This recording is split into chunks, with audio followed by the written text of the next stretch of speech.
পলাশের জন্য তো পুরুলিয়া বিখ্যাত, এটা আমরা সবাই জানি। কিন্তু বাঁকুড়ায় একটা অজানা ছোট্ট গ্রামে আজকে তোমাদের নিয়ে এসেছি। দেখছো পলাশ কিন্তু একদম ভরে ভরে আছে, পুরো গ্রামের দুই পাশে পলাশ, আর জঙ্গলটা পুরো ভর্তি লাল পলাশে। বাঁকুড়ার একটা ছোট্ট অজানা গ্রাম কিন্তু এটাই, গ্রামটার নাম হচ্ছে গৈড়া। কলকাতার থেকে যারা পুরুলিয়া আসতে পারছো না তারা কিন্তু বাঁকুড়াতেই পেয়ে যাবে এত সুন্দর পলাশ। এটা কিন্তু পুরুলিয়ার মতো এখন পলাশে ভরে উঠেছে আমাদের বাঁকুড়া।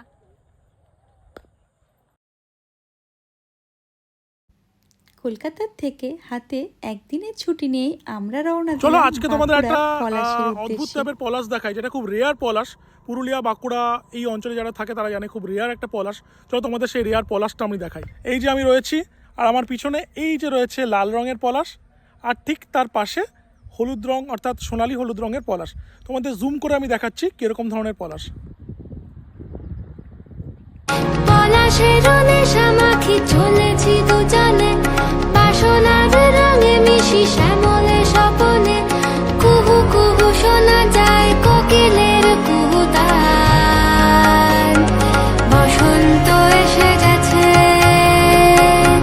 বসন্ত এসে গেছে। পূর্ণিমা রাতে ওই ছোটাছুটি করে কারা, দক্ষিণা পবনে দোলে বসন্ত এসে গেছে।